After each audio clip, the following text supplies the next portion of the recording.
And greetings. Happy Monday. Welcome to the Steve Deace Show, live and on demand right here on BlazeTV, radio, and podcast exclusively because no one else would have us. I am Steve Deace alongside Aaron McIntyre, Todd Erzin.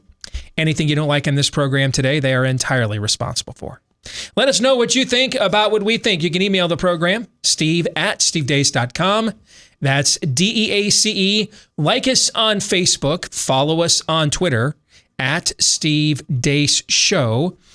Check out our MeWe page. That's the free speech alternative to Facebook, where you're more likely to see me than you will on Facebook. Look for Steve Deace there. And I gave, a bunch of you urged me to give it a second chance, so I did. I did give Gab a second chance over the weekend. And now I'm finding their website about 65 to 70% effective. When we left here on Friday, it was in the low single digits. So that's progress, right? So follow me at Steve Deace on Gab. That's one of the free speech alternatives to Twitter, trying to take the place of Parler, which is in exile. We don't know when and if it will return. You can also look for Steve Deace on Clout Hub. That's another free speech alternative to Twitter as well. And then, of course, if you're looking for clips of the show that you want to sample yourself and then share with others, go to youtube.com/Steve Deace or rumble.com/Steve Deace Show. Jam-packed show for you on a Monday. First, I want to mention to you, I know that 2020 was not a great year, but one of the cool things that came out of 2020 is I got introduced to Built Bar, and now I want to introduce those to you. And what's really cool, too, is you guys are trying it now, and you're emailing me back, and you're like, you know what? You were right. This thing is incredible. And now I'm kind of getting a little miffed because you're getting the new cookie dough flavor before I am. And that is like my favorite food. I'm like Elf with candy corns when it comes to cookie dough. All right. I love cookie dough. And so you guys are telling me the new cookie dough flavor is to die for. I'm going to have to take your word for it because mine hasn't shown up in the mail yet. Hint, hint, Built Bar. But that's okay because there's well over 20 other flavors, all covered in real chocolate. They've got a brand new white chocolate line as well. The white chocolate sea salt caramel is one of my favorite flavors. Every flavor you could want. And did I mention all covered in real chocolate, 160 calories or less, 5 carbs or less, 5 grams of sugar or less, up to 20 grams of protein. Those are the metrics in each and every bar. It tastes just like a candy bar, but it's a lot better for you. And right now, you can try it for the first time by using my last name, Deace, as a promo code, DEACE.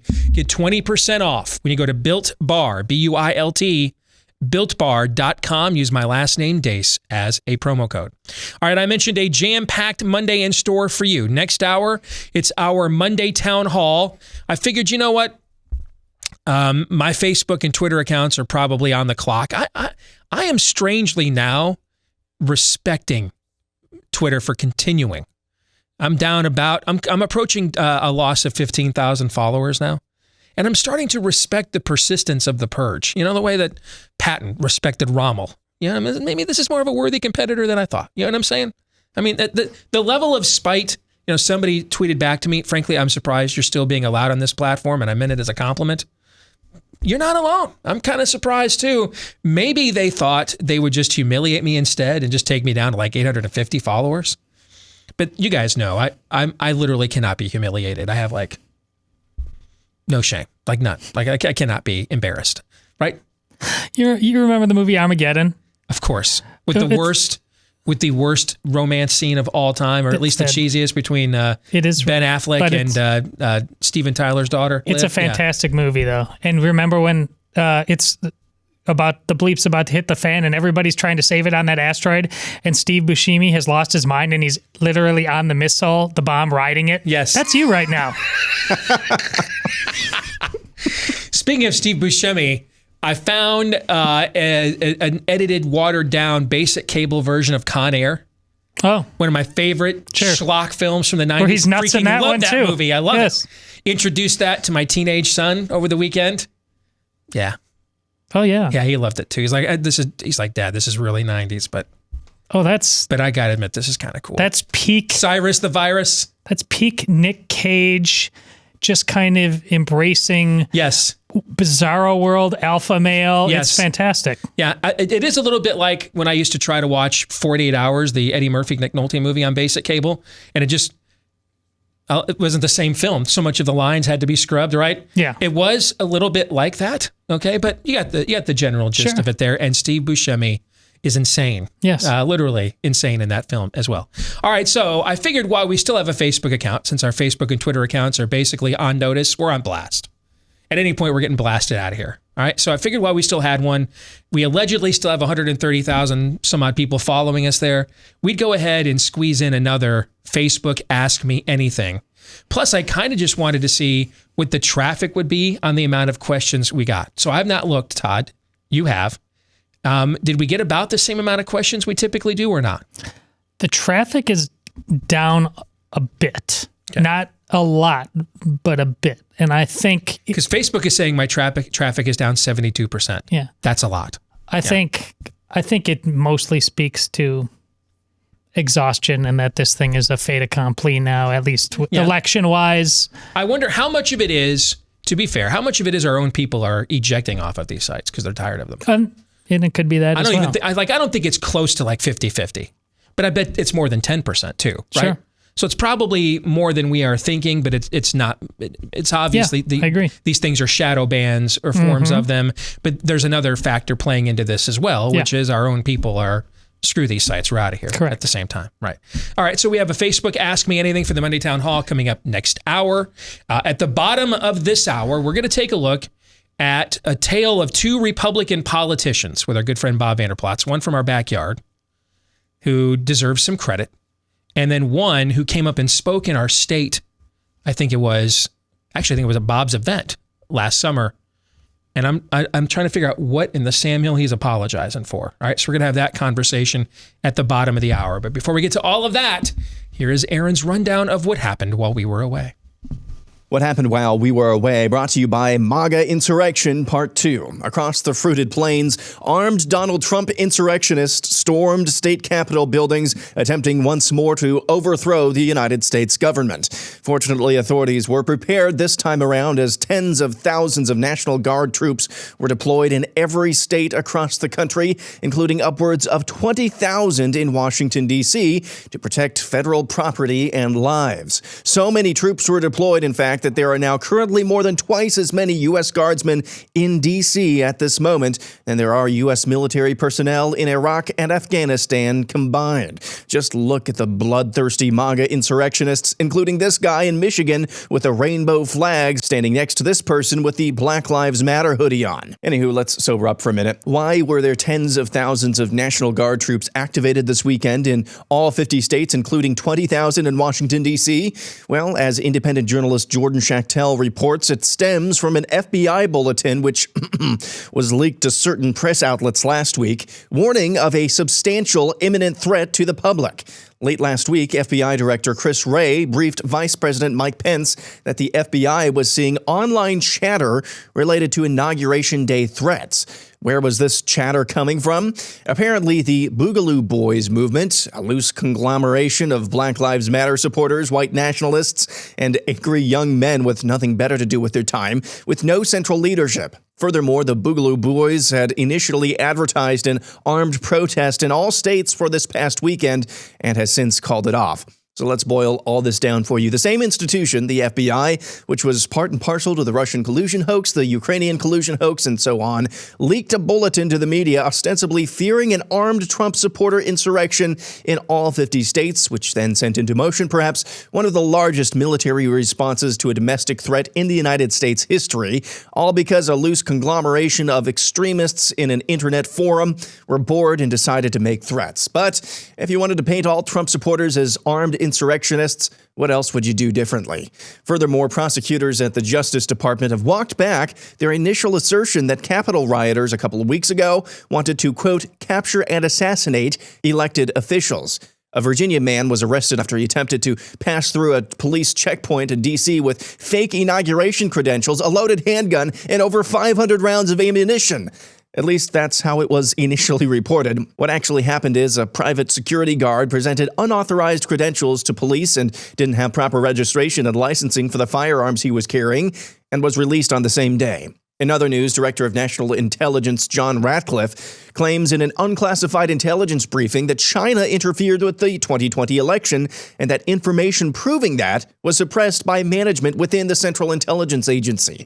Speaking of the CIA, they have officially declassified nearly 3,000 documents on UFOs. Learning Chinese today, today's phrase is, "Go away, Baton." 不发停。 Moving on, let's talk about the COVID vaccine. California State epidemiologist Dr. Erica Pan issued a statement on Sunday recommending healthcare providers cease administration of the Moderna COVID-19 vaccine after 10 individuals that were administered the vaccine within 24 hours of each other required medical attention for a severe allergic reaction. In Norway, 23 people have died after taking the Pfizer COVID-19 vaccine. Those people died within days after receiving their first dose. Of those deaths, 13 were nursing home patients who were at least 80 years old. Learning Spanish today, today's phrase is, Dr. Fauci wants to know, are those deaths with the vaccine or from the vaccine? ¿Son esas muertes por la vacuna o por la vacuna? Speaking of Dr. Fauci, the United States government has determined that the now infamous Wuhan Institute of Virology has engaged in classified research, including laboratory animal experiments, on behalf of the Chinese military since at least 2017. That's the same Wuhan Institute of Virology that Dr. Anthony Fauci has allocated millions of dollars for controversial research in his position as head of the National Institutes of Health. Moving on, Fox News' ratings continue to tank. For the first time in 2 decades, over the first 2 weeks of this year, Fox News' ratings have fallen behind both CNN and MSNBC. Fox's ratings have sunk 20% since the election. In completely unrelated news, Fox News featured Apple CEO Tim Cook on their Sunday morning program as their quote-unquote power player of the week. Cook explained why the company banned Parler from their app store and touted the company's $100 million initiative for minority opportunity. Literally, while that interview was taking place, authorities in Guatemala strained to contain a migrant caravan with thousands of people on their way to the U.S. border. And finally, I'm proud to say we're not really allowed to talk about anything in today's montage. What do I mean? BlazeTV's Elijah Schaefer sums it up best. A 78-year-old man campaigned from his basement, picks one of the most unpopular VPs, receives the most votes of any candidate in history at 4 a.m., confirmed in the middle of the night, an empty inauguration, 20,000 troops to protect him, and nobody can question any part of it. Wow. You can apply that same rhetorical device to basically any story in today's montage. And that's what happened while we were away. Aaron's Montage brought to you by Omega XL. If getting your pain under control is one of the things you have resolved to do here in the new year, make sure you check out Omega XL, backed by 35 years. It's longer than Aaron's been alive. 35 years of clinical research. Omega XL attacks the inflammation that is likely causing your pain. Now, of course, I always throw out this disclaimer when we talk about Omega XL. If you have an injury, get it medically treated. But if we're talking about what comes with inflammation, sore back, knees, shoulder pain, hips, that's my issue, the hip flexor. If that's what you're dealing with, particularly in those joints, with the stiffness, the muscles as we get older, and you know what also can be associated with this time of year? We resolve to get active again, get back to the gym, exercise again. And a lot of those muscles and joints have atrophied from a lack of use, and suddenly we go all at it. And that you get a lot of soreness there as well. That's where Omega XL kicks in. It's part of my daily regimen. I would recommend you use it as well. To get you started, how about buy one, get one free? That's the offer from Omega XL. A second bottle for free when you order one at Omega XL, just like it sounds. OmegaXL.com/Steve. Again, that's OmegaXL.com/Steve. Or you can give them a call at 800-844-4888. 800-844-4888. In the overtime today, we're going to stick around after the show and record it for our BlazeTV subscribers. We're going to talk about Fox News' tanking rankings and why I think they will respond to, did I say rankings? Sorry, I got football in the brain. Tanking ratings, and why I think we already know how they're going to respond to it. Because Fox News and the Republican Party are essentially a seamless garment. They're a symbiotic relationship. They're one and the same. But we'll talk about that today in the overtime for our Blaze TV subscribers after today's show. We will stick around and record it and then upload it for Blaze TV subscribers to watch later at blazetv.com/Deace. That's DEACE. blazetv.com/Deace. If you're not yet a Blaze TV subscriber, that's also where you can go to get our biggest discounted subscription ever right now. $30 off an annual subscription right now to make sure you get our content when Big Tech doesn't want you to at blazetv.com/Deace. All right, let's get to what else is in the montage. And maybe, am I off here, guys? But my reading of history typically shows, at least the history books I'm familiar with, that it's the new head of state who shows up with the military and fencing that is the one leading the coup, the one that's part of the coup. Isn't it? Don't we kind of have this backwards? Isn't that usually when you show up with the military and the fencing and the barricades, aren't you the coup dude? They're going to try to make that easier to swallow with $1,400 paychecks coming out pretty soon, right? True. And then, yeah. You know, if only somebody had warned. Got all these people working in conservative media. If only just one person had warned the Republican Party, and like when there was time to do something about it, like, you know, maybe middle of December, you know, like a good 2-3 weeks before the Senate runoff election in Georgia, right? sure. If only somebody had stood up and warned the Republican Party that it was probably a bad idea to send a bunch of money to Burma and Pakistan and not to actual Americans. Either send nothing to nobody and reopen their country, or pay the American people first. And if they didn't do that, they would then lose the runoffs in Georgia, and that the first thing Democrats would do with total control of government in January is try to recapture the populist messaging they lost to Donald Trump the last 4 years by saying, okay, we're going to give even more money than we were talking about before. Can you guys think of anybody who might have warned about that or predicted that that was all going to take place? You had me at if I can't. And so the Republican Party, we're all just blindsided by this. You had me at if somebody had only warned the GOP. You didn't even know to go. That's going to be on your tombstone, quite frankly. So the details after that were just kind of ancillary. Yeah, I the two things I got emailed about the most while we were off this weekend. One was the origin of You Bet Your Sweet Bippy from Friday's special show. Thank goodness. I got over 100 emails from people wanting me to give credit to laugh in. Okay, you got me. All right. So good to see Ronan Martin still rolling strong here in 2021. Okay. But the other one was, man, you sure called that one. It's because I have this Nostradamus conjuring crystal ball that I look into, and it sends me quatrains. No, guys, it's because I've done this before. They just make all the, they just do the same things over and over again. I mean, honestly, I can't take any credit for this because you'd have to be a moron to believe Todd.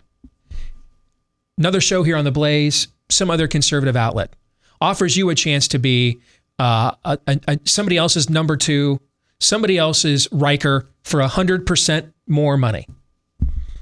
Your response when I say, I will not be bullied into matching that. Your response to me, Todd, we've been friends for almost 20 years, right? Your response to me, Todd, upon learning that news would be what? Well, I do like you, Steve, but 100G, that's 100% more? Yeah, that's because that's what the Democrats and Trump were offering. Whatever part 100% more. Whatever part of me wants to be like a baseball purist or something like that. Yep. If I tried to fly that by my wife, she'd say, "Come again." We all have a price. Yeah. And we just found yours, right? Or at least we found Mrs. Erzin's for that matter, correct? Yeah. Yeah. I said this to the brass at the Blaze when this came up a few weeks ago. Dude, man, this is great. I got to tell you, if Boring or Shapiro call me up at the Daily Wire and offer me 100% more than what y'all are paying me, then I'm gonna enjoy being Ben Shapiro's wingman instead of Glenn Beck's. Know what I'm saying? I do. No one in their right mind would choose 100% less of something. That was never going to win. That was never going to win. Never. And now here we are. So it's not brilliance, man. You know what makes you really, you know what? Yeah, I'm going to. You know what makes you smart working in conservative media? Really? Because I've met a lot of these people, man. There's a ton of smart people in this business. A ton of people smarter than me in this business. All right, my ego doesn't want to go that far. There's a few people smarter than me in this business. I've met some people smarter than me in this business. You want to know, though, what makes you like super smart in this business? You ready for this? It's going to be depressing. Not being a whore. Not being a whore. Don't be a whore for Team GOP. And you just see things clearly. You know what I'm saying? Don't be a stenographer for the Republican Party. We'll blog for food. Don't do that. Okay. All right. Don't open your mouth and some Republican bigwigs or some big GOP. That's what I loved about the big GOP donor that started Conservative Review. He was like, I'm out for blood. The party lied to me, and I want you guys to destroy them. Okay, I'm in. Right? Okay. But that is that's the reason why. If you want to know why people in our industry are just dumb, they're not dumb. They're bought and paid for. That's why. Just don't be a whore. Don't be a whore. Just don't be a whore, and you're going to be a lot smarter because you won't be paid to not tell people the truth. That's it. At CPAC, you're basically... Man, that's my CPAC message. Steve Deace, the keynote at CPAC. Don't be a whore.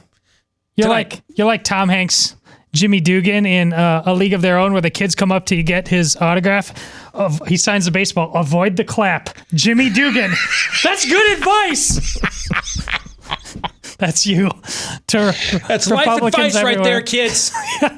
You're a lot smarter when you're not paid by somebody else to be dumb. I'm giving you pearls here. Yes. Now it might be onto swine, but take them nevertheless, right? What else did I want to get into? What's going on with the vaccines? Nothing good. Shocking.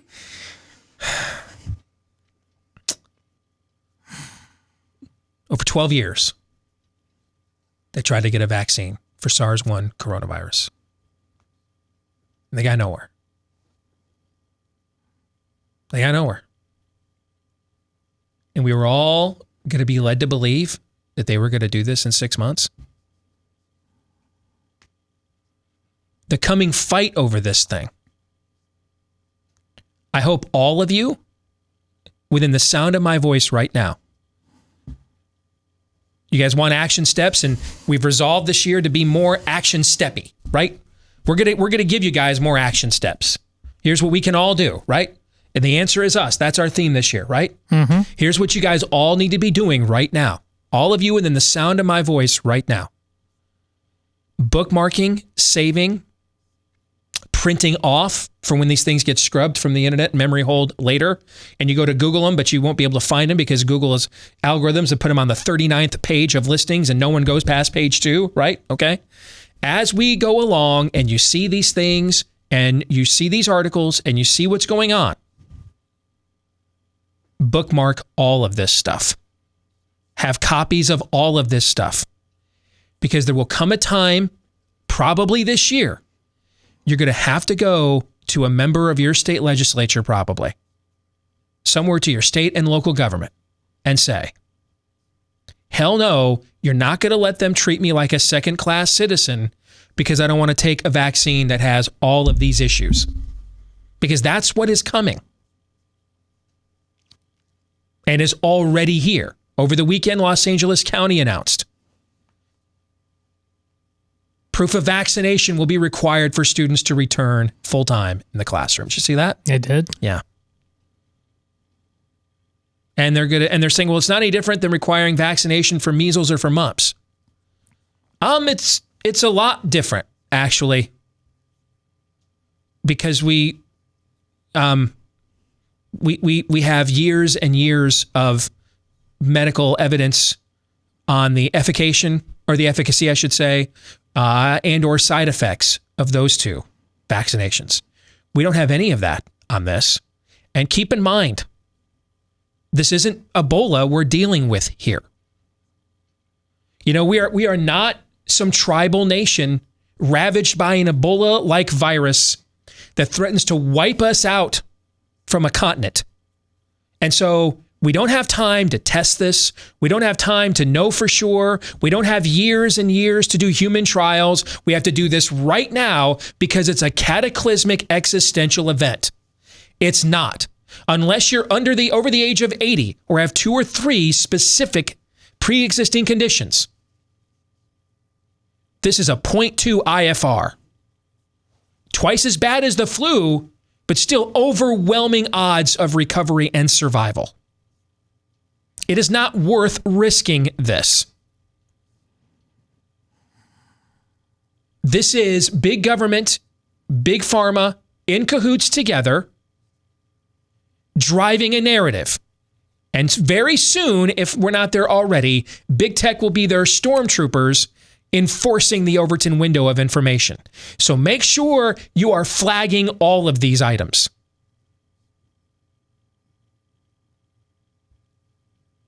I get emails from you guys all the time that want like compilations of all my work. I don't have time to do that, guys. I don't have a staff. There's nobody behind the 3 of us here. We do this all ourselves. So we'll bring the information to light. But I'm telling you, have it ready to go. Because you're going to have to go to your legislature or a city council or some form of state or local government at some point this year to say, hell no, you're not letting that industry turn us into second-class citizens or the public school turn us into second-class citizens until this information is confronted and dealt with.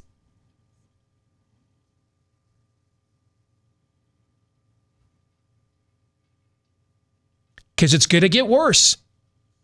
And the reason it's going to get worse is because these things aren't tested. Well, Steve, they did trial. Okay. With what? The same FDA who approved hydroxychloroquine for 60 years? And then suddenly told us at a time that Americans, for the first time, really needed it. It was dangerous. The same FDA and CDC that suddenly forgot respiratory viruses don't like sunlight and vitamin D. The same FDA and CDC that suddenly thought, well, you know, masks actually solve everything after telling us for years that they don't. Which class of experts? See, we needed time to observe this in real time. Right now, we just have to take everybody's word for it. That they actually did test it and all the people they tested it on and everything else. You trust all these entities? You trust all these institutions? I sure as hell don't.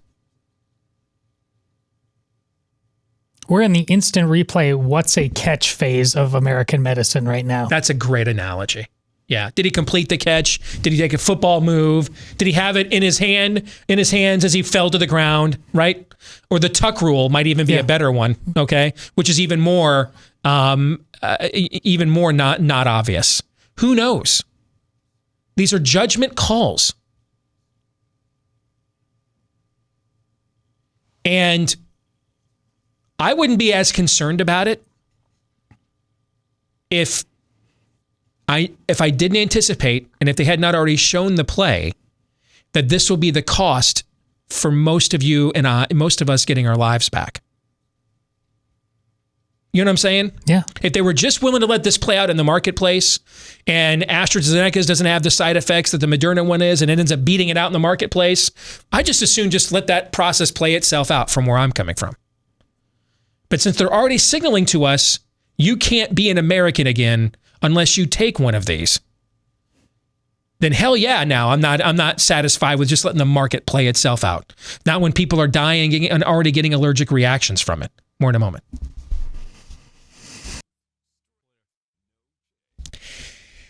So if I would have been doing promotions for toiletpapersupply.com at this time last year, and if I would have said, folks, You never know. I know. Laugh all you want. All right. Stock up, baby. Yeah. Laugh it up, as Han Solo once said. Laugh it up, fuzzball. Okay. Laugh it up all you want. All right. It would have sounded extremely ridiculous and desperate for a hook on January 18th, 2020, right? Probably. What about on March 18th, 2020? April, May, June? Talk to me. How about shopping at Costco on January 18th, 2021, and you still can't buy more than one thing of toilet paper? Know what I'm saying? I do. So you never know when you never know might happen. So check out our friends at My Patriot Supply. They served several million patriots just like you. And you can save 20% off right now their popular 4-week food kit that gives you 2,000 calories a day. You never know when you never know. All right? It was toilet paper before. Maybe it's food and water. Things even more necessary later. Your 4-week kit will arrive discreetly. So if you're worried about your neighbors are like, all right, that's the nut job, right? Okay. Just remember, they thought that about Noah too. All right. It'll arrive to you discreetly at your door in as little as 2 days. All right. So prepare for the future right now at preparewithdace.com. That's preparewithdace.com. Save 20% off right now at My Patriot Supply.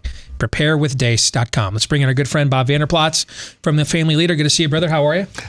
I was doing really well. And then we did the toilet paper conversation. I think it got called fuzzball in all of this. Let me tell you the date, though, March 11. March 11, Darla and I were in the Mesa airport. Mm-hmm. And we got notified in a panic by our youngest son, who lives on his own in Minneapolis, cannot find toilet paper. March 11. Hey, I went grocery shopping on my Christmas break. I had to go to 3 stores in West Des Moines just a few weeks ago to get some. So you never know. And they still don't have the cleaning wipes at Costco I like. Those still aren't back. So I'm the struggle is real. Okay. There's not enough pumpkin spice in the world to help you with that. No, I know. If it was a choice between those Costco cleaning wipes and the pumpkin spice, it would be a tough call. I'd still go with the pumpkin spice. I'm going to take luxury first, but the Costco cleaning wipes are a necessity. All right, so Bob, today we want to talk to you about, because obviously we're at the end of an era now. This is the last day of the Trump presidency. Tomorrow begins the 3rd term of Biden. He gets sworn in, which is really going to be the 3rd term of Barack Obama, just accelerated. Like if Barack Obama had come to power like 10 years later with where the left has moved the culture, what would he do? That's the stuff that the Biden administration is going to do. All right. So it's just the 3rd term of Obama, accelerated and time-stamped for where we are now, as opposed to where we were in 2007, 2008. But there's going to be a lot of talk about where to go in the what's left of America, what the future looks like, if we can hold this thing called the Union together anyway for another few years, where to go in the future. And today I want to discuss 2 profiles of Republicans I saw in the news over the weekend. And so one good and one bad. All right. At least my opinion is bad. Let's start with the one good, because it's just in our own backyard. And this was a piece I saw you share on Twitter that National Review had written about our Governor Kim Reynolds, noting that the Atlantic basically said that she was conducting an experiment of human sacrifice. That's kind of their way of looking at this on COVID. But when you look at the actual numbers, and here's how we graded her on Friday, or on Thursday, we talked about this, that from my perspective, if I was grading her by herself, I'd give her a B+, which is a very good grade, but not as good as she's done a couple things. There's always room for improvement. There's always room for improvement, especially if I'm grading. Sure. Right? I don't like in and out A's, but I'd give her a B+. Now, if I was grading her on a curve in relation to her peers around the country, well, she's going to get an A. Sure. Okay?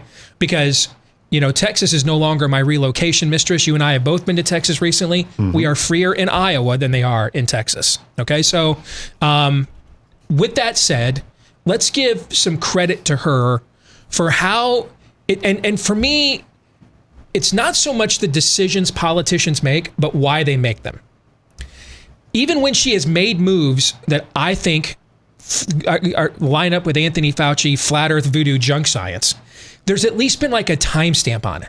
Like, all right, we're going to do this for a week or two, or no more than a month, and then almost every time she actually ceases the restriction before the time allotment.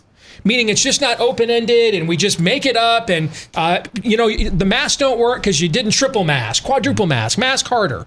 Meaning that it's clear that she has made an earnest attempt to treat her constituents like adults and to be honest with them throughout this entire ordeal. And I think that's what she gets the most credit for. Oh, without question. I think that's what I said in the tweet. Because first of all, you're right. The Atlantic, what they did is they set up to do a hit piece on her. As a matter of fact, the Atlantic, if we're being honest, they really wished COVID run amok on the state of Iowa. Right, that's the COVID tracking project, that's out of the Atlantic. That's what they wanted to see in the state of Iowa. What Kim Reynolds did, I think, is what a wise leader does. First of all, she has a firm foundation. You hear me say a lot of times, look higher on this show. I think Kim Reynolds does look higher. But she also understands the whole idea about, what is freedom? What is personal responsibility? What makes America great? What makes Iowa great? And so she took the science. I think she was wise. She wasn't panicked, but she was wise. What she did, she shifted the personal responsibility to Iowans and said, listen, we're going to do a balanced approach here. And she's the one who was yelling not only for businesses to be open, but for schools to be open. We need the kids back in schools, and what we're doing to kids is unconscionable. And the ripple effects, we have no idea the far-reaching ripple effects of devastation to kids by keeping them out of schools. So she did a very balanced approach, and that's what I tweeted about yesterday, is that she transferred personal responsibility to Iowans. Iowans lived up to who they are. They delivered. And now you see our numbers. I mean, our hospitals are not overrun. Our numbers seem to be going down. But I thought she gave a very wise and balanced approach. And so I wanted to thank her for that versus just relying on government mandates, because that will save us. She thought, you know what? I think Iowans are smarter than that.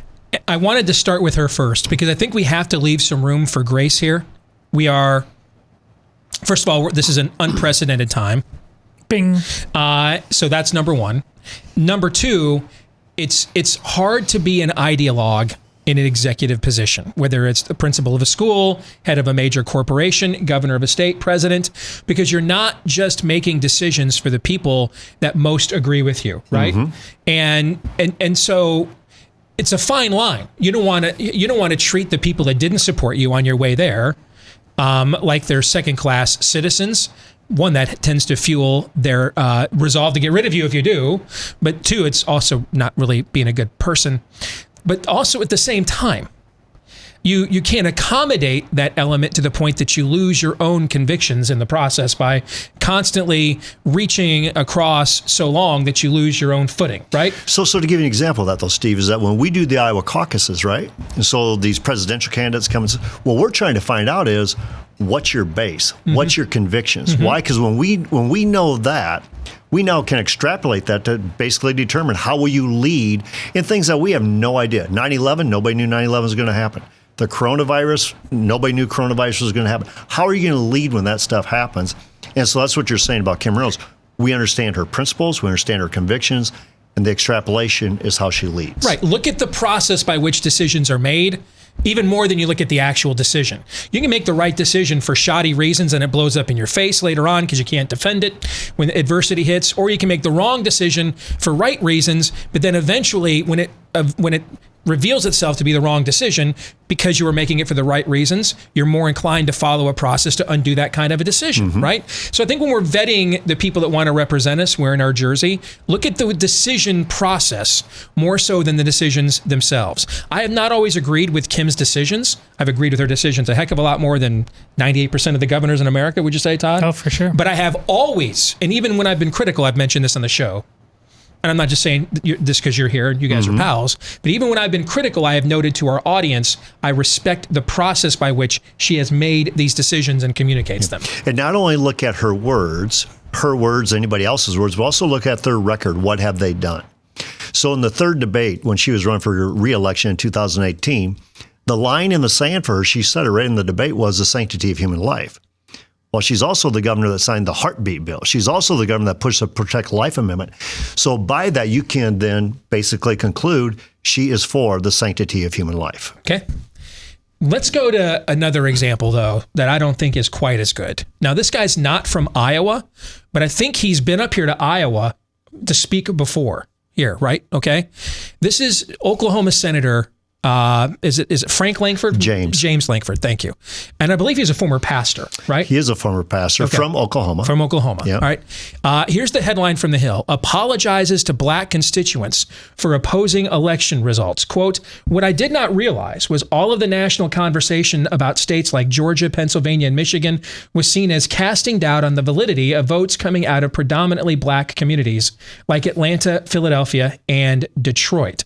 After decades of fighting for voting rights, many black friends in Oklahoma saw this as a direct attack on their right to vote, for their vote to matter, and even a belief that their votes made an election in our country illegitimate.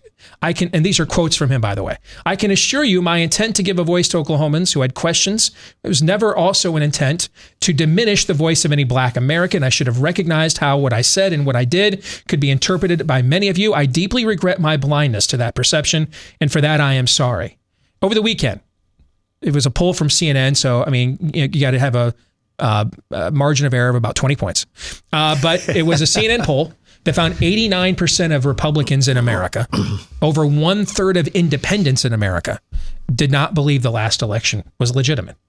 I don't believe the last election was legitimate, and I've never ever watched Sidney Powell press conference. I've not followed. I don't know. I couldn't tell you what the Dominion corporate flowchart is, nor do I care, because it's chasing ghosts. I just did math, and I don't believe the same people that lied to me and all of you for a year about COVID just suddenly told the truth at 4 a.m. when they dropped off a bunch of voter dumps that were 99% all for one guy and often only had one candidate on the ballot and nobody else. Okay?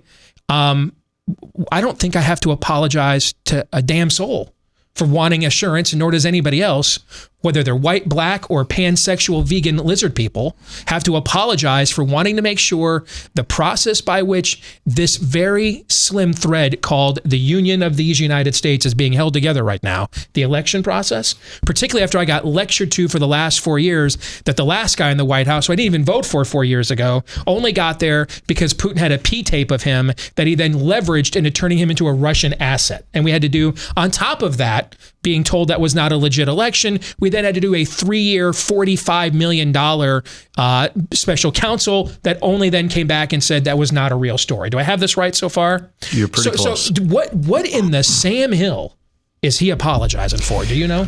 Well, I think what it is, and Senator Langford, first of all, to go back to, he's really tried to do racial reconciliation with Tim Scott. Matter of fact, when they came to our summit, I interviewed him and Senator Scott, African-American from South Carolina, and they've made a lot of inroads in that. And matter of fact, they should be applauded for that. The problem I have here with Senator Langford doing this, matter of fact, I saw it right away when it came out, because I first had a problem with him opposing the certification of the results. Now, you and I differ on that, but I was upset with them. Why are you opposing the certification of results? Because you're not giving me proof. Okay, now others who are saying the election was illegitimate, they have their rationale, they have their reason. Go ahead, voice the opinion. But what's the proof other than I'm going to sign on with Senator Cruz and some others?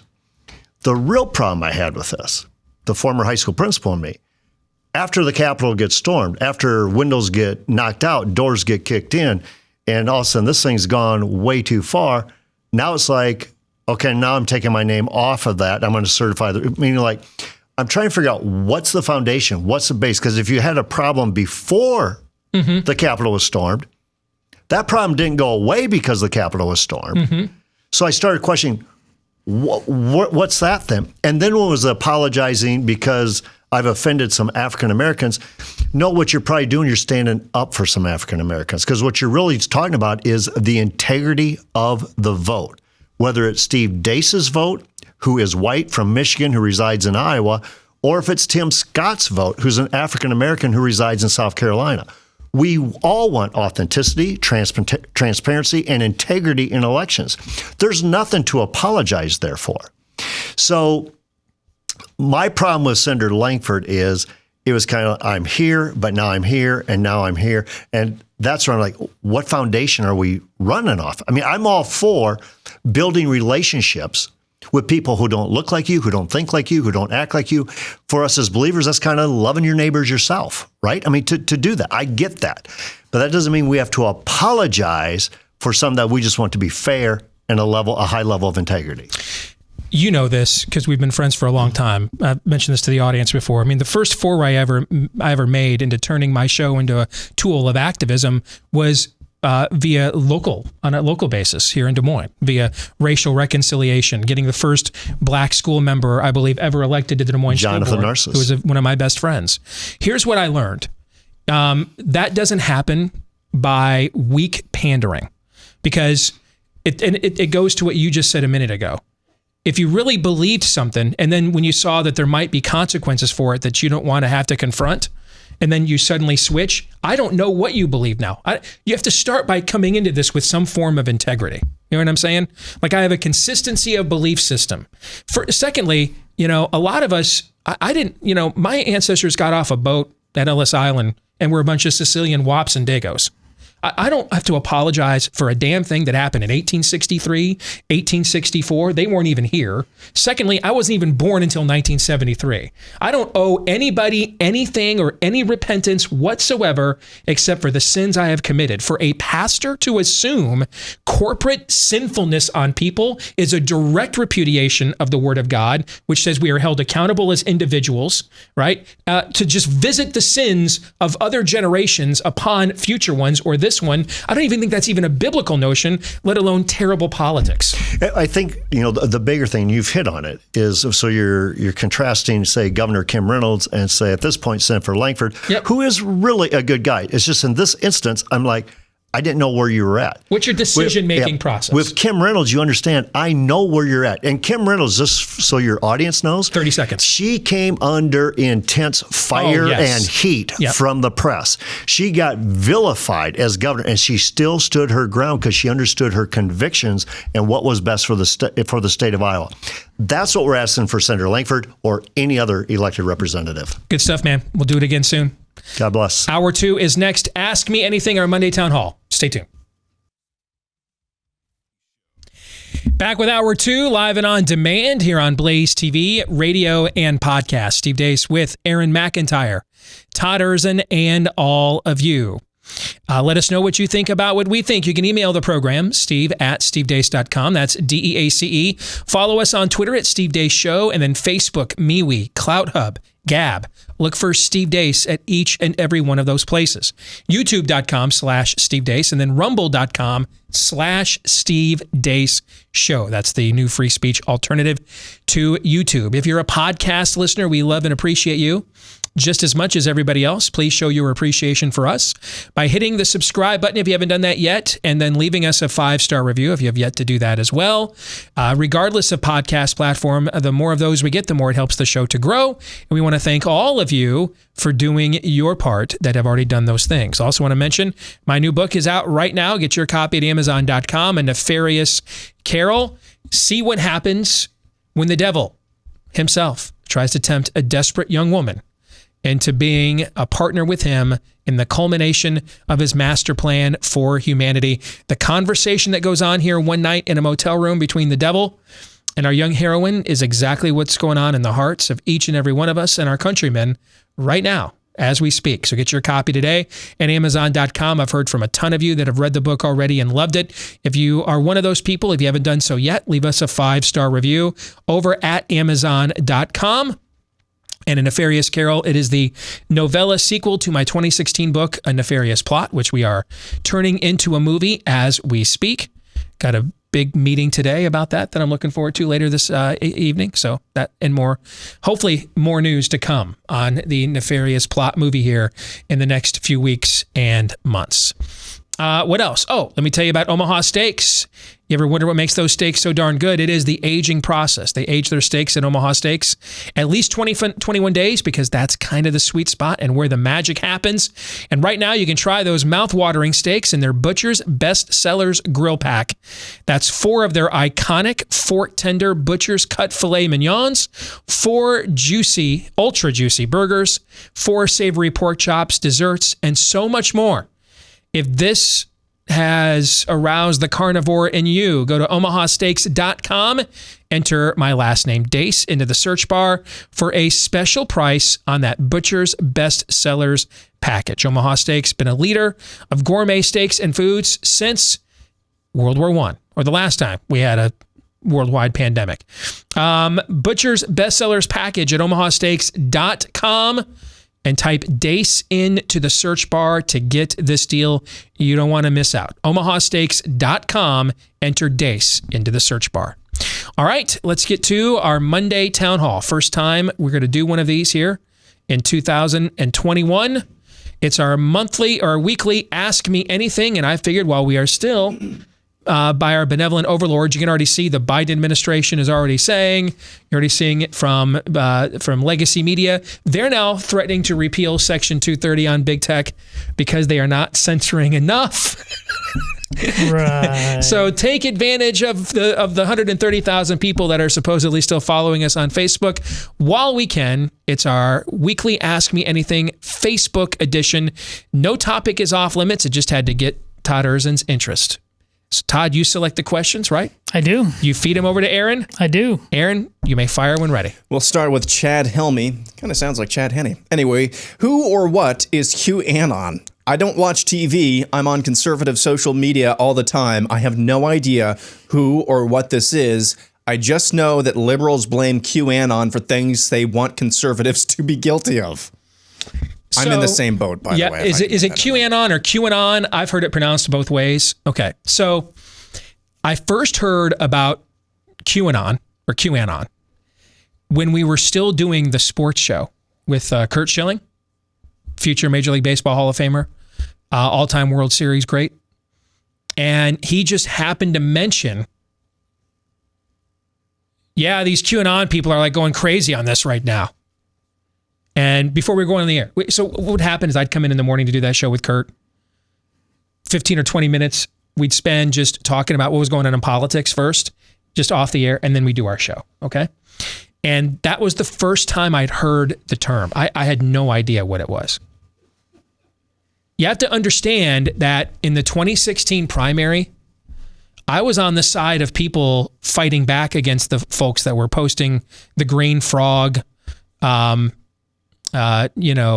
profiles and Pepe, avatars, and all that kind of stuff. Okay, so I'm not from this world at all. All right, not natively anyway. So I'd never even heard the term, and so this would have been middle of 2018, probably. Yep. Fall of 2018, sometime late 2018. Curt mentioned it before we went on the air. That's the first time I ever heard the term. I found out what Q droppings were. Have you guys heard this expression? No. Okay. I first heard this expression last week. I didn't know what they were.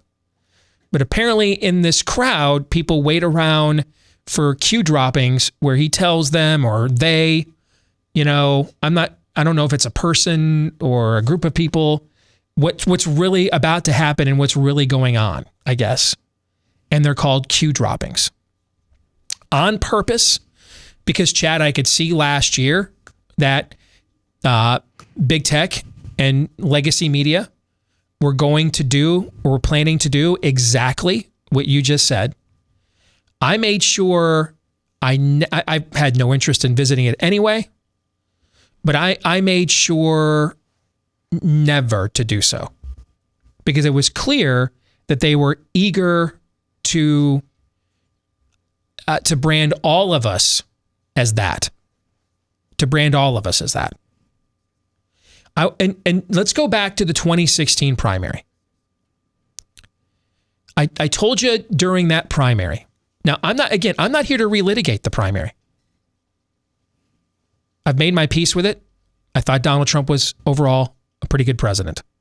And I probably have a higher opinion of him than I ever imagined I would as a president. But you know what I had to do to get there?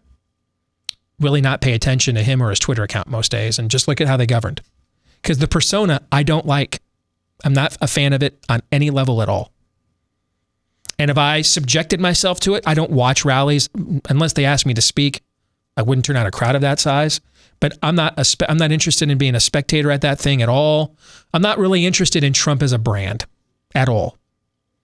I'm interested in what's best for my kids. You know what I'm saying? I'm interested in that. Indeed. And what's best for my kids would be him in charge for the next 4 years and not Joe Biden. That's why I made the decision to vote for him. Because he earned that vote. He earned that decision by me, by the way he governed for the last 4 years. But that's a road, that's a path a lot of people struggle with taking because they can't let go of the persona. I can't either, but I just recognize that, and so I had to shut myself off to it. I mean, I had to recognize if I allow myself to care on a day-to-day basis what is being said or tweeted by him or what kvetchings or what's the latest, Trump grievance, I'm going to be so annoyed by the narcissism and everything else, I won't be able to see the governance objectively. So I had to make the conscientious decision to just remove him from a personality standpoint as much as I possibly could and just look at the results of the policies. And if I didn't do that, there's no way I'd be able to remain objective. That's what I had to do. A lot of people couldn't do that. And now with this QAnon thing, this is the same thing. The desire is that everybody was alt-right. This is what I warned about in 2016, that the reason the media was giving him all this attention to get the nomination is they thought he would be the most easily beatable candidate. They turned out to be wrong about that, like they are almost everything else. But they also hoped that his oddness, his ego, his crudity, his clumsiness verbally, they would finally use him. Remember how we used to talk about this at the time, right? They would finally use him to successfully brand us as the racist, misogynistic, xenophobic, homophobic bigots that they'd been claiming since the early 90s. That's since political correctness, that's been their game plan, right? Right. And that Trump would be finally on a national stage. His crudity and clumsiness would finally be what they need to cement that branding. And that didn't work either. And it didn't even work even when they beat him. Because I don't believe they did. I think they cheated. But even when they beat him, they still hadn't successfully branded him. Actually, he'd been the first president in the history of the Gallup poll to not be named the most respected man in America. That never happened before. No sitting president in the history of the Gallup poll had not been named the most respected man in America at least once in this term. Never happened. It was about to happen for the first time in the Trump era. Except this year, Trump actually won the award for the first time. So they had defeated him, I guess we'll call it, okay? But they removed him. Let's go with removed. Can we do that? They had removed him. Is that a word we all agree on? That they removed him. Okay. They had successfully removed him, but they had not successfully branded him as much as they had hoped until January 6th. And now they're running with it. That's where a fire from some homeless people now is caused to shut the Capitol down earlier today. They got 20,000 troops standing by. We screamed all last summer, send the damn National Guard into these cities when people's lives and livelihoods are being burned down and destroyed in real time, right? Couldn't happen. Couldn't be done. Because, Caesar Flickerman, though, I mean, he sees a 115-pound middle-aged woman from California shatter a glass door at the Capitol, and Caesar Flickerman's just like, kill her in cold blood and let's bring out the troops suddenly. You know what I'm saying? Yes. Meanwhile, when your entire city is burning over there in District 12, Caesar Flickerman can't be bothered. That's what's going on right now. Now they have successfully, or they at least believe they have, successfully conducted the branding that they want. And the new branding is, so you're all alt-right. Everybody that's to the right of the Lincoln Project is alt-right. And now everybody that is in alternative media is QAnon or QAnon. That's the game that's going to be played. Everybody that doesn't buy into the media narrative, we're all Alex Jones and conspiracy theorists now. That's just the reality of it. And I think here's what we have to figure out how to do is reject that without losing our soul to justify things that we know are wrong at the exact same time. Now, that's not going to be easy. Here's what I mean by that. No going in, there's no accommodation. No going in, There is no way. I believe this. I believe the political culture is too far gone for reason to prevail. One side will win, the other side will lose. You are in a cold civil war here.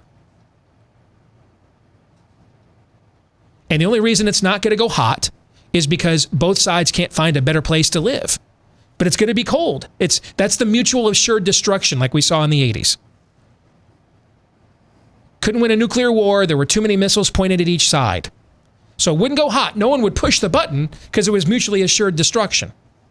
But they also both recognized at the same time that one of these belief systems will survive and the other will die. So they used every other means, both sides did, short of hitting the button. They used every other means to squeeze out the other belief system, right? Yeah. That's what's going to happen here. I don't believe the thing will go hot. Because there's not any other better place to live. I mean, Todd is about as trigger happy as anybody I know right now. And yet at the same time, you're doing recruiting trips with your daughter, right? Yeah. Yeah. You're pretty pissed off, right? Yeah. Yeah. Yeah. But you're also not looking for Bull Run, though, either, are you? Not yet. Yeah, because you'd kind of like to see your daughter earn a scholarship and you get a chance to watch her play next year, right? Yeah. That's my point. And by the way, I'm not criticizing you for that. That's the tension of the moment that we're in.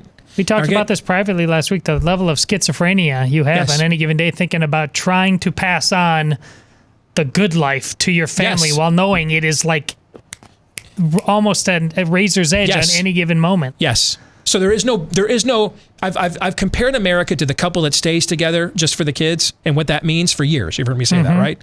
And it means when the woman says that, when the wife says that, it means until a man with a better job who's more sensitive and a better listener comes along.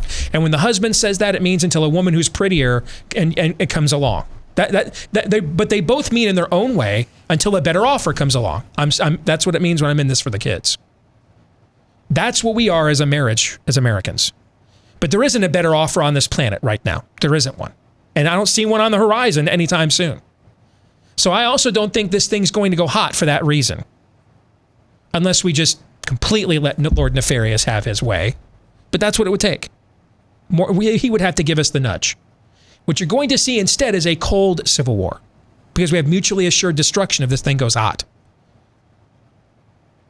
We got too many guns. They got too many tanks. Nobody wins. So what we're going to see is a cold civil war, which means each side, their side, it's a matter of whether our side understands this or not yet.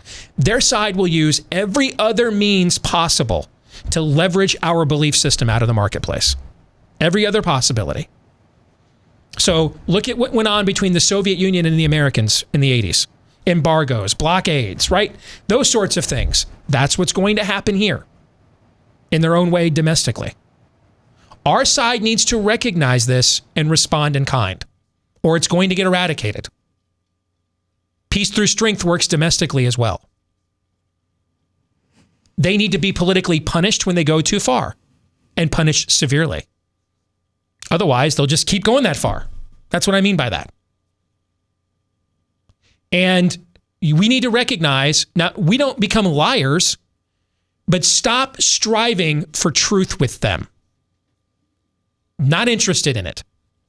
We're way past the dust kicking off the sandals time. Way past that now. You're out here talking for objectivity and reason. Meanwhile, they're doing drag queen storytime hour now in your kid's nursery in your house. Not even at the school or the library. They just went right through your front door. They don't care. There will be no reason, folks. And what's emerging on our side, it's not the David French crowd. That guy's just a pompous ass. There's a new version of this emerging. Of guys who haven't been in a fight before. Haven't taken a punch before in life. So I always tell my daughters, don't bring me any man asking me if it's okay for them to marry you if he hasn't had his ass beaten at least once in life. Knocked to the ground. At least once, metaphorically speaking or figuratively or literally. Because if a guy's never taken a punch, then he's either A, a bully, because he thinks he's indestructible and he's not. There's always a bigger fish. Or B, he's a total pansy ass. because he won't take any risks. He won't lead. He'll be afraid of confrontation for fear that when the blowback happens, since he's never had to get back up from an embarrassment or a defeat, he's not sure that he can. That resiliency's not there, right? Yeah. We got a bunch of guys right now on the right who have never taken a punch, never been in a fight. Only done youth sports where they just kept score, flag football where they didn't tackle, never took a swirly, never to confront a bully, never took a punch. And those guys right now, there's a group of them emerging that are scared to death about this cold civil war and have appointed themselves, and I don't even have to say names. I don't have to say names because just describing this construct, 3 or 4 names have already jumped into your heads, haven't they? Indeed. So I don't have to name any names. You know who I'm talking about. You've all seen them. They have appointed themselves the people that have to come in and referee this thing before it gets out of control. Folks, I'm telling you, that's Earth Munich, 1938. That's exactly how it gets out of control. That's Hitler admitting privately, man, I was scared to death when we went into the Rhineland that the French were just going to show up and shoot us, blow us to hell, because I couldn't match up with that. And I was out of office if that happened. But the French ran. Concerned that this provocation, put it off. Take it from the kid raised by a bully. That's exactly the wrong thing to do. Meet the bully where he is now. Show the bully there will be consequences. Are you also, sir, willing to pay them? Because as long as the bully thinks you pay consequences and I don't, guess what the bully's going to keep doing? Bullying! What will cause a bully to reconsider his bullying? Oh, wait, there's consequences for me to do this too? Yes. This wimp on the right is leading us right down the path of a zero-sum game. Because that's what appeasement always ends in history. Always ends. Appeasement always ends with a zero-sum game. Peace through strength works domestically as well as globally. There needs to be penalties. Governors like Ron DeSantis. Hey, you guys want to do big tech censorship? Then I guess we're taking your tax credits away. Screw you. Go somewhere else then. See what I'm saying? I do. That level of return of fire will be needed in a cold civil war. Look at the things we did to drive the Soviet Union out of existence. Look at the things it did, short of war, to drive us out of existence. The left is going to do all of those things and is already doing most of them as we speak. We are going to have to respond in kind. Forcibly, but peaceably. Meaning we will use maximum force within the peaceable means we have of making you feel the pain of your beliefs. Because we know if we don't, you're going to do that to us. It's just self-defense. We tried the live and let live thing for years. We even let California essentially become the Bolshevik Revolution. But you wouldn't keep it there. You didn't want to stay there. Instead, you exported it everywhere else. So it's very clear now that we have to draw a line and say here, but no further. Todd, you look like you want to say something. Oh, no, I'm just looking back over your shoulder, and it's amazing where a question about QAnon can go. I mean, it's almost fitting. A website I've never visited and couldn't tell you anything about. Yes, exactly. Up next, we have Edward J. Keck. How likely, on a scale of 1 to 10, are we to experience the next Great Awakening? Additionally, are we moving towards it, away from it, or just staying pat? I think that the likelihood of seeing a revival is high, actually. You're always heading towards revival. Yes. It just depends on whether it's the last one. Yeah, that's true. But it also depends. It may not necessarily be a revival that includes cultural influence.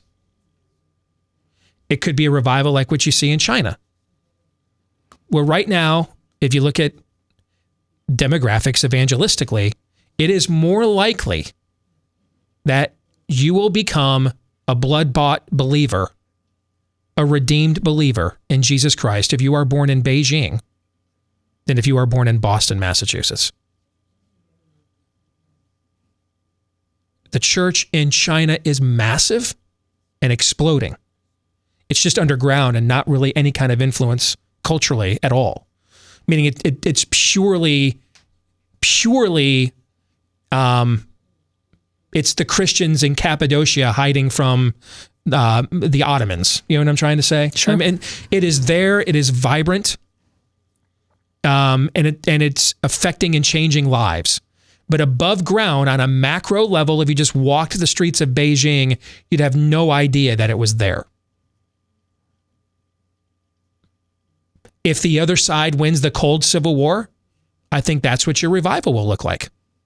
Meaning that when that level of darkness is prevalent, the light suddenly becomes far more noticeable and desirable. Does that make sense? Yeah.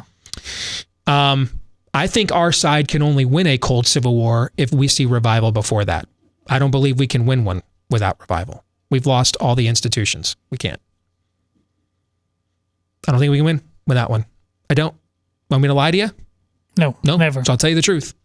We gave up all the institutions that were put in place to stop the metastasizing that we're seeing right now. All right? Every branch of government, every First Amendment freedom, okay? All the things that were given to us by our founders in order to push back on this, we've lost that, and we've lost virtually all those institutions. And in many cases, didn't fight for them, just surrendered them because we didn't want to fight. We had other things to do. So we're outflanked now. We're lions led by lambs. We have masses of people, 75 million of them, but there's no singular political party or institution in place in the country where they could, as one monolith of power, channel their frustrations or their beliefs. That doesn't exist anymore. And so what we're going to see instead are skirmishes. Like COVID, Kim Reynolds versus COVID, Ron DeSantis versus the world. You know what I'm saying? You're going to see these kinds of skirmishes happening on state and local levels, particularly for the next few years, with the Democrats in power completely in Washington. That's what you're looking at. So I don't think we can win a cold civil war without revival. I don't think we can. We've lost all of our institutions, and we still struggle to think maybe we can do our own cult of celebrity, cult of personality, our own propaganda in order to counter theirs. There's still a thick element of that on our side that believes becoming like them is how to defeat the other side, and it's not. That goes back to what we used to say a few years ago when we used to have these talks about 0 times 0. Sure. So there's no way I think you can settle that argument without revival, because we don't, in the what's left of America, we don't agree on corporate truth, guys. Right? We got all kinds of diversity of thought and opinions on these things. Right. So I don't think we can win a cold civil war without revival in the what's left of America. And then if the left America wins the cold civil war, I think you'll definitely see a revival then. It just may be like the church in a place like China. Might be underground. Up next, Joey Brady says, how many good questions did you miss out on today because Facebook suppressed you? I assume only a percentage of your Facebook followers actually saw this. That's a question for Todd, because I don't even look at the questions because I don't want to be tempted to say, hey, make sure this one gets asked, or in case Todd plans on blindsiding me, which he has permission to do. I don't want him to, you know what I'm saying? So I don't even look at the questions. I don't even know how many questions we received. That's a question actually for you. Like I said was the quality not down as well as the quantity? No, the quality was good. Volume-wise, it was down a bit, not only relative to Facebook, but also relative to how quickly we got high volumes on the other mediums. So maybe it's just like you said, Steve, not only have they gone away from Facebook, but they've gone elsewhere. Mm-hmm. But there are still plenty. I mean, this is, Like I submitted a dozen to Aaron, and I always do. And there was well over 100 to choose from. Did you see any topics that you knew Big Tech would not want us to talk about or address? No, nothing notably changed about that. Well, there's always, but yes. So just like yesterday and the day before, like half of them at least are things that want to be shut down by Big Tech. It was just another day that ends in Y in that respect. Right. Yeah, and just so you guys know, on our show, we aren't going to try to navigate what is the acceptable topic that can be discussed and what is not. We're just going to continue doing what we've always done. Understanding, of course, though, and I think that all of us in this industry should understand that every time we speak, you're putting everybody else that you share a platform with on the line, right? Sure. So, so just add an extra layer of responsibility. Make sure if it's the hill you die on, that it was as I used to hear me say all the time, go to Alcatraz for the St. Valentine's Day Massacre, not for tax evasion. You know what I'm saying? Don't go up the river for a technicality. Make sure you earned it in a blaze of glory, right? Don't just sin well. Yeah, yes, as Martin Luther once sardonically said, yes. But short of that, we're changing a lot of what we post in these places on their forums, but in terms of how we're doing the show, and I toyed with that for a while and then realized, hey, we can't do that, man. That's just not who we are. I think this next question that we'll get to after the break, really, really important. Interested to hear your answer, Steve. Why do I feel like I'm being set up as going to be not. like something No, this time vapid? you're not. Okay. Oh, no, for real. It's for real. Like for really substantive. Faux real. Oh, no. Aaron thinks it's substantive. Now I'm really interested. We'll get to it here next. Stay tuned.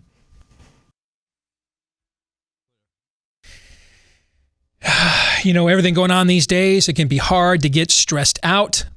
That can also wear down your immune system. That's why I recommend Field of Greens every day to make sure you're giving your body everything it needs to stay healthy. Field of Greens is packed with 18 clinically researched essential fruits and vegetables, plus other things that are good for you like green tea, ginger, beets, and more. It's a powerful combination of fresh fruits and vegetables, and it's all in a jar, because a lot of us aren't getting a lot of fresh food these days, particularly of the vegetable variety.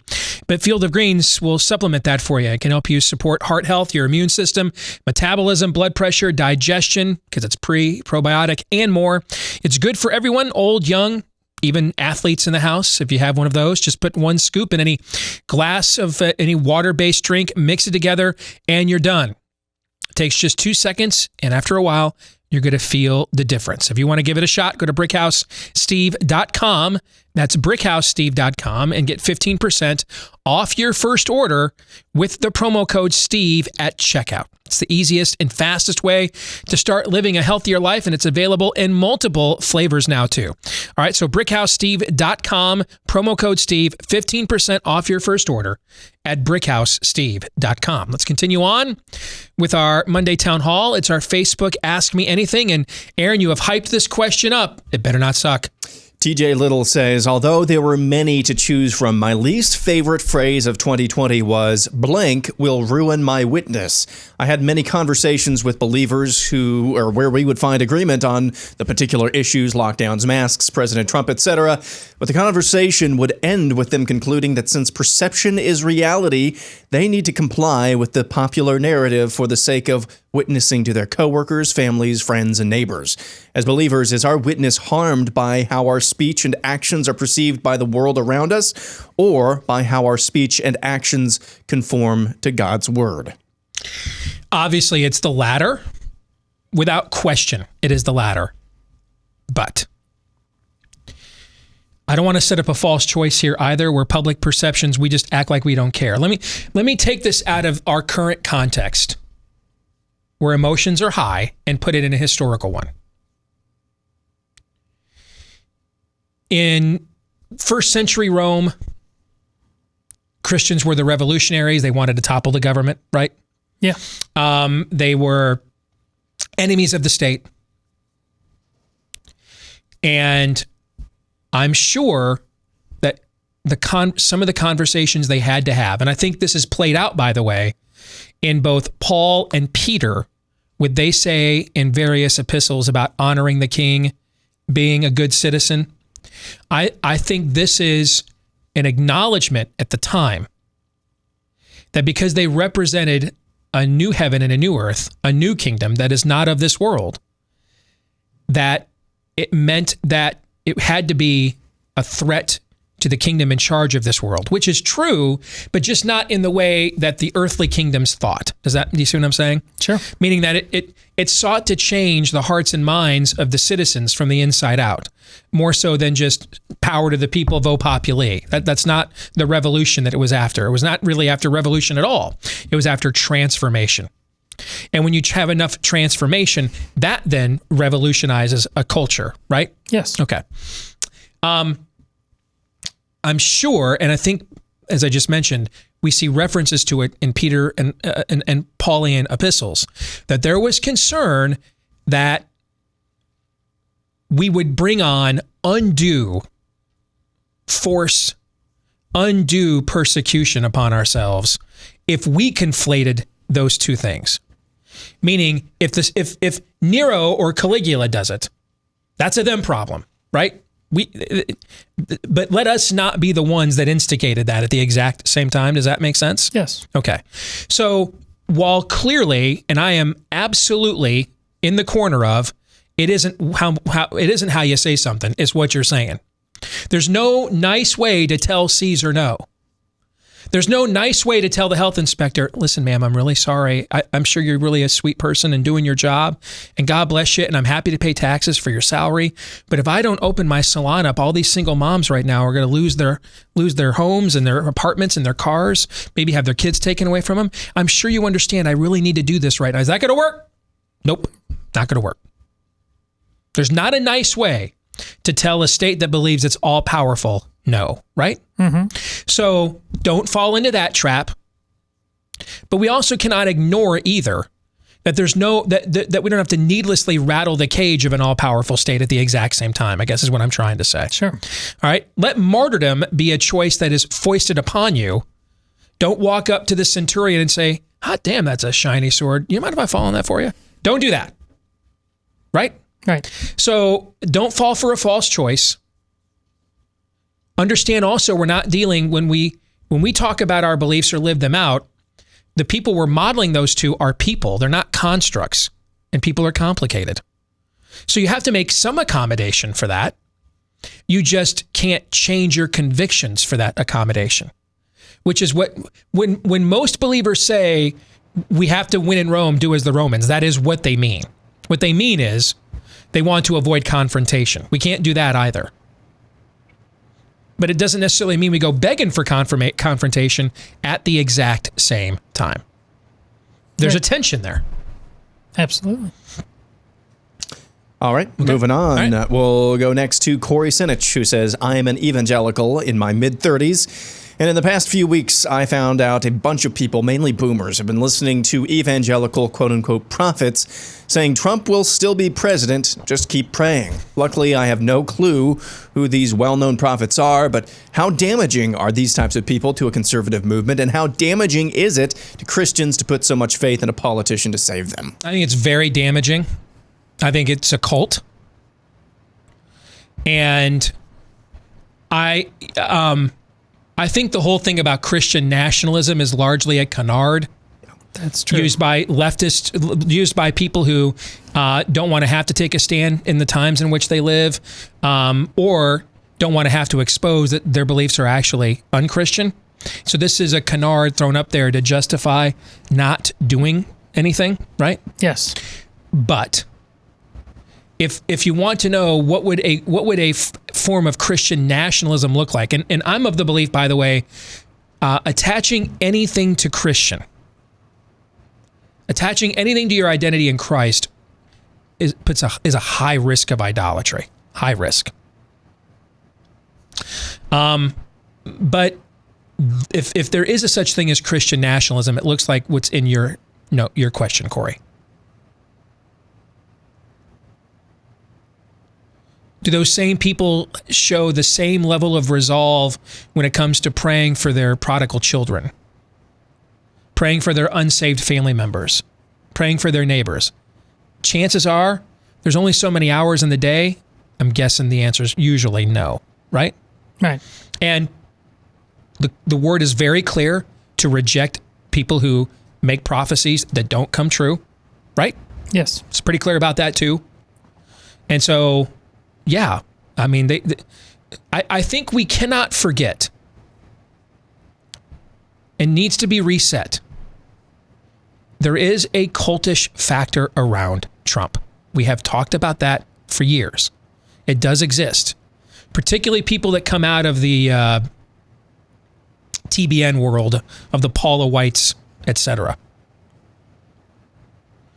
I don't think that's a large segment of Trump supporters. I don't even think it's a large segment of Trump Christian supporters. But I think it's the segment that you're describing. So, yeah, you should rebuke people who make prophecies. Predictions aren't the same as prophecies. Claiming I have the office of prophet, and thus I'm speaking for the Lord. When such people say things and they don't come true, they should be rejected, period. That's all there is. There isn't any more. They're false teachers. Throw them out. Reject them. Throw them out of your head, out of your playlist. They're gone. And if you don't do that, then that's a you problem. Congratulations, you're in a cult. Anything further to add to that? No, I don't think. And I think Christian nationalism is it's a rebranding, but to give the impression that this has to do with putting God first, a God anointing, that's a fringe notion. To the degree that it is an idolatrous worship of government, particularly federal government. And this has to do with what we talk about subsidiarity, not only in relation to government, but an order of principles like with the Ten Commandments. You know, we the people, defined by the God and the reason that flows out of Him, and not able to keep all of that in order. Yeah, there's a Christian national. I joked about that in terms of Roll Tide evangelicalism back in the day. You know, there's just an obsession with all. It's the same thing as you've also joked about, Steve, with Team GOP junkets. Yep. And Yep. you know, that it's so. Yeah, I give a Republican politician more rope than I give my own kids. Exactly. Yeah. Up next, Larry Howe says, I'm mild-mannered, retired, respect others, and basically live a quiet life. I was told quite recently by a friend I've known for over 20 years that he considers me to be a quote-unquote seditionist simply because I voted for Trump. This was shocking and was not just said in jest. I know you guys have covered similar encounters, but in my mind it was always happening to someone else and would never affect my house and home. Sorry about the length of the preamble, but I really don't know how to encounter the white-hot hate except to just move on, which does nothing. I did tell him to stay comfortable in his echo chamber. What was his name? Larry Howe. Larry, guys, remind me, what is Micah 6:8? He has shown you, oh man, what is right and just, right? To, how's it go? Walk humbly, to love mercy, do justice, walk humbly with your God. Right. Oh, thank you. Doesn't it sound like that's what you said it was Richard? Larry, I'm sorry. Doesn't that sound like what Larry was kind of just doing? Yeah. Okay. You know, one of the talking points in our message at church yesterday is that obedience to God will invite opposition. So it goes back to what we were just talking about. Larry just kind of doing his own thing, keeping to himself, just doing his best Micah 6:8 that he can do, right? Right. Suddenly he's a seditionist. That's pretty much how it goes. That's how it goes. But here's the thing, Larry, let that besmirching come because of the besmircher, not because you fed into that at all. You shouldn't be ashamed of anything. You don't owe him anything. You kept your integrity. He abandoned his. That's a him problem. That's on him, not on you. That makes sense? It does. Yep. And I think that's, you know what? I know this sounds weird. Larry, you should take that as a tremendous compliment. You should take it as a tremendous compliment that you kept yourself in balance and just kept doing what you thought was right. And the reward you got for it was persecution. Blessed are you when they say all sorts of vile and inappropriate and mean things about you because of me, right? I believe there's a series of messages that sort of go along with what Larry's describing there, right? Beatitudes, if you will. Yeah, I think Larry, dude, well done. Good and faithful servant, indeed. Let's do one more. David Johnson says, why are so many conservative commentators repeating the lie that Donald Trump asked Mike Pence to overturn the election and declare Trump the winner? He was extremely clear. He asked Pence to send it back to the states to recertify. I expect this level of narrative pushing from the left, but I didn't expect our own guys to circulate provably false accusations. You'd have to ask them. I don't know. You'd have to ask them. I don't know. Listen, regardless if this thing was stolen or not, you, to be an honest broker, the questioner here, Donald Trump's messaging from the time election day was over till right now has not been good. The lack of understanding, of course, the press, but Donald Trump is guilty of it as well. Hey, you know what? We're heading into winter. Well, actually, we're in winter. Can you take your kids out? Can you do anything? I don't want them just playing video games the whole time. All right, if you are looking for something your kids can do that will grow their creativity, their skills at the exact same time, check out Annie's Kit Clubs. They've got a young woodworkers kit club for boys. It's a monthly subscription that puts real tools into your boy's hands. Every month, he's going to get an all-in-one woodworking kit with materials and the tools that he needs to make an awesome woodworking project with minimal supervision. And yes, we are assuming heteronormative gender roles here at Annie's Kit Clubs. Also for your daughters, they've got a Creative Girls Club, which sends 2 fun craft projects every month, complete with easy-to-follow instructions. You can kickstart her creativity through painting, beading, and more. Help your kids develop actual skills, mastering real world building or new crafting techniques while expressing their creativity. When you go to Annie's Kit Clubs, just like it sounds, ANNIE, by the way, annieskitclubs.com/Steve. Get 75% off your first shipment. That's a massive savings at annieskitclubs.com/Steve. Back to that last question. I didn't really pay much attention to what people were saying in our industry about the messaging Trump gave with Pence.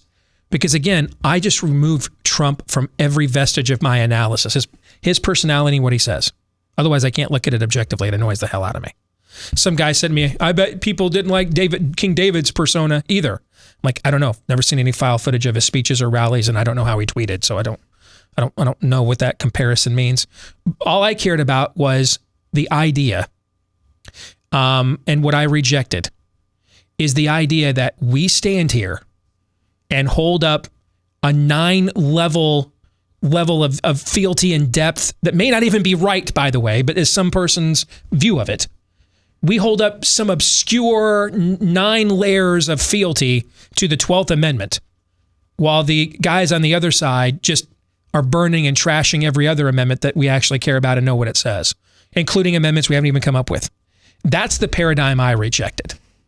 That's not how you're going to win a cold civil war, okay?